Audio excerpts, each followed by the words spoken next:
Bonjour à tous, je vais donc vous faire un résumé de mon rapport de recherche. Donc j'avais pour thème général le marché des résidences de tourisme face à la concurrence des locations entre particuliers. Donc tout d'abord, je vous ferai une brève présentation de l'entreprise Madame Vacances, puis de son environnement de travail. Nous analyserons son diagnostic stratégique, nous verrons nous résumerons la revue de littérature, également les orientations dans 5e année, ainsi que la conclusion.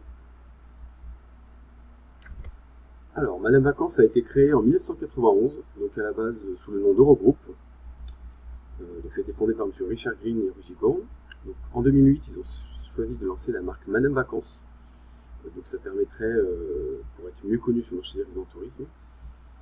Leur activité, c'est l'exploitation et la gestion d'établissements touristiques.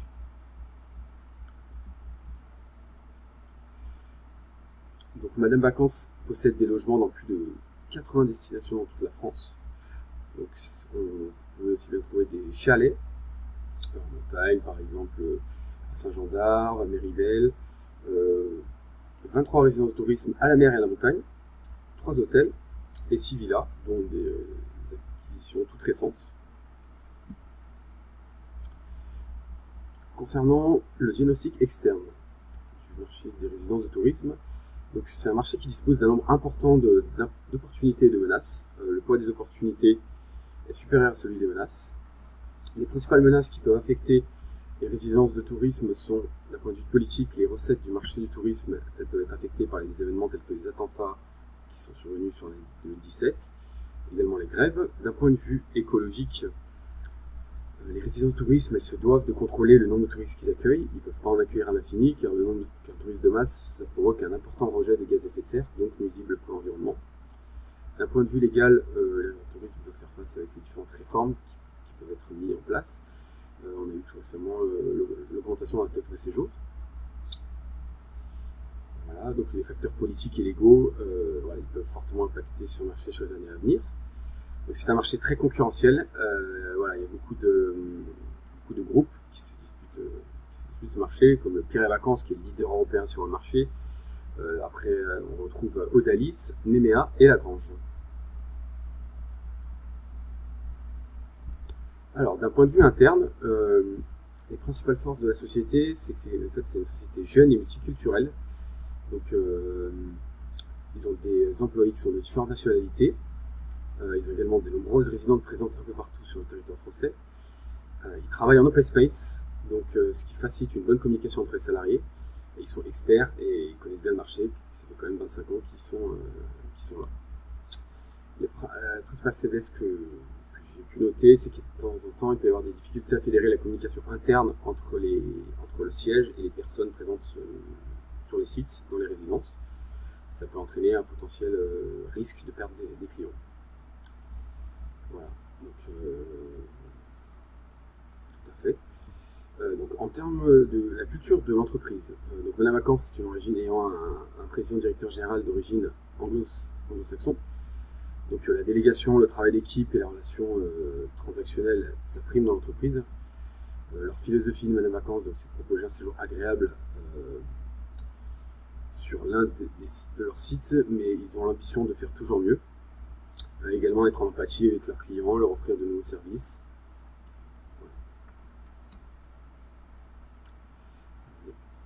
Concernant les domaines d'activité stratégiques, donc je les ai recensés de la manière suivante. Donc tout d'abord, alors ils ont des résidences 3 étoiles, donc ils sont hébergeurs, donc ils proposent des prestations de location de logement à la mer ou à la montagne, voilà, avec également des locations de chalets. Concernant les résidences 3 étoiles et plus, donc elles sont destinées à tout ce qui est les prestations de groupe, donc pour l'organisation de séminaires, également de mariages, d'anniversaires. Les 4 étoiles, donc ce sont les prestations, aussi les prestations haut de gamme, donc notamment le château de Candy. Donc c'est un château de 4 étoiles sur Chambéry, voilà, avec différentes possibilités de repas groupe, séminaires, journées d'études, et également avec le chalet Yona, qui est un chalet de luxe à la montagne. Ils ont également des résidences commercialisables, donc ils ne sont pas propriétaires de ces résidences, voilà, commercialise via Booking ou Expedia.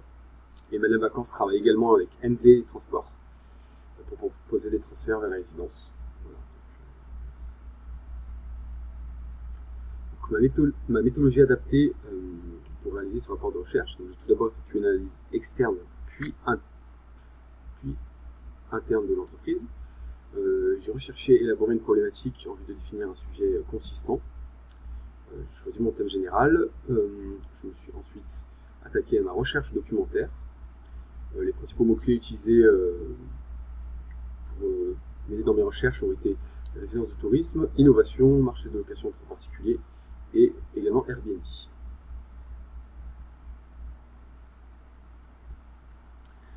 Ma problématique a été la suivante. Donc, quelles sont les stratégies commerciales proposées par les résidences de tourisme afin de se différencier des locations entre particuliers? Donc, j'ai décidé de choisir cette problématique basée sur les stratégies de vente, la communication des résidences de tourisme, les stratégies commerciales, car c'est un sujet d'actualité qui m'a tout de suite intéressé. Et il me semblait nécessaire d'établir une analyse du marché des résidences de tourisme, des changements des consommateurs, car ce secteur est en perpétuel mouvement. Donc, les principales informations qui ont ressorti de ma revue de la littérature. Donc, tout d'abord, on remarque une augmentation de la fréquentation des résidences de tourisme, donc, avec un chiffre de plus 1,1% pour 2018. Donc, la clientèle française et les touristes étrangers ont progressé. Ce qu'il faut noter concernant les touristes étrangers, c'est qu'ils représentent environ 30% de la clientèle des résidences de tourisme. Ils choisissent principalement les résidences de tourisme à la mer et en ville.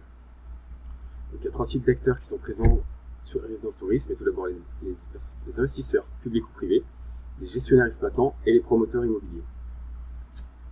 L'autre fait important est que le secteur connaît une montée en gamme et les résidences de tourisme classées 3 étoiles et plus représenteraient maintenant plus de 80% recensés en 2016. Ce qui est dû à une évolution des attentes des vacanciers. Donc, ils sont à la recherche davantage de contact humain, d'accueil personnalisé à la réception, d'expérience, donc de la pratique d'activités originales, des hébergements insolites. Ils sont friands de tout ce qui est des lieux calmes et conviviaux. Voilà, ils s'orientent pour des régions moins touristiques, par exemple. Donc, concernant le marché des locations entre particuliers, donc, qui représente évidemment une masse importante pour les résidences de tourisme, il pèse à l'heure actuelle 100 milliards d'euros, donc il est en progression de 20% par rapport à 2016. Airbnb en est le principal acteur. Donc il y a cependant de nombreux autres acteurs qui ont vu le jour, tels que HomeAway, Abritel, Bedicasa. Donc, concernant le choix de mes sources pour effectuer cette revue de littérature, alors j'ai choisi d'utiliser des sources tirées d'articles de presse spécialisés tourisme, tels que Tourhebdo, Écotouristique ou Tourmag, car ce sont des articles reconnus par les passionnés de tourisme qu'ils utilisent couramment. Et les dates sont très récentes. Voilà, je me suis également inspiré d'une étude réalisée par Xerfi, qui recense, qui fait des études sur différents secteurs, donc notamment le tourisme. Donc, comment peuvent faire les résidences touristes pour se différencier par rapport aux locations entre particuliers? Donc, tout d'abord, en fidélisant la clientèle par des offres promotionnelles attractives envers les clients les plus fidèles, avec par exemple le système d'Early Bird qui consiste à faire une réservation faite 1 mois après le premier séjour et 6 mois minimum après son premier séjour. Ça permet d'avoir aux clients un tarif préférentiel et le choix de leur appartement. Voilà. En ciblant une clientèle de vacances qui souhaitent avoir des vacances sans risque et un minimum de services, donc par exemple les familles avec enfants, les seniors. Et donc l'autre fait, c'est en se diversifiant par le ciblage d'une clientèle haut de gamme. Par exemple, Madame Vacances propose des locations de villas à ses clients avec un service de ménage pendant le séjour et après le départ. Des services additionnels sont proposés, tels qu'un chef cuisine à domicile, un masseur, la possibilité de faire des cours de pilates. Également en proposant des prix variables selon les périodes de l'année avec une offre diversifiée, par exemple pour les familles avec enfants en bas âge. Également en adoptant une politique commerciale agressive afin d'acquérir de nouveaux clients. Voilà, par exemple avec le système des arrivées flexibles, donc c'est-à-dire que ça permet aux vacanciers de ne pas arriver du samedi au samedi.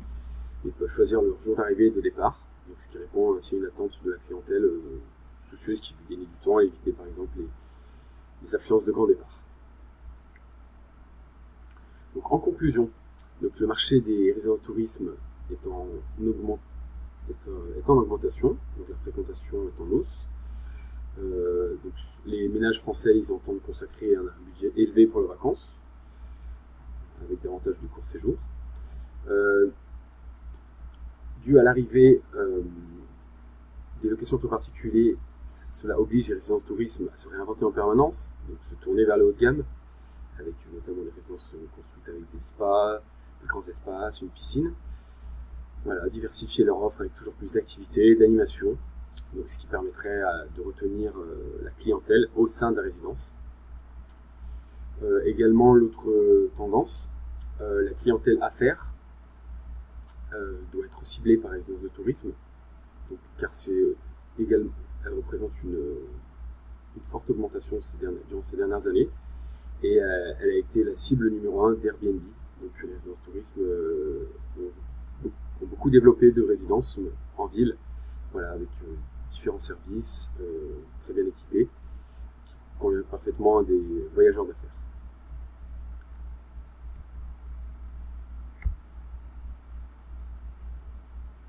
Concernant mes orientations pour ma dernière année de master, donc je procéderai de la façon suivante. Donc tout d'abord par une analyse terrain. Donc, je procède à des interviews, j'effectue des enquêtes de terrain auprès des exploitants des résidences de tourisme afin de définir avec eux quelles sont les stratégies qui ont été déjà adoptées et celles qui doivent être mises en œuvre. Je pourrais également essayer d'interroger les utilisateurs de plateformes en particulier, donc pourquoi ils choisissent de ne pas réserver leur séjour dans une résidence de tourisme et ils privilégient un site internet et ils privilégient une plateforme en particulier. La méthodologie applicable, donc ça serait de repérer les bonnes pratiques qui ont été mises en œuvre et de définir des axes d'amélioration. Voilà. Et concernant la mise en pratique entre la théorie et le terrain, je pourrais faire une mise en œuvre. Je pense que pour l'instant, c'est les principales orientations que je puisse faire. Donc, merci de votre attention.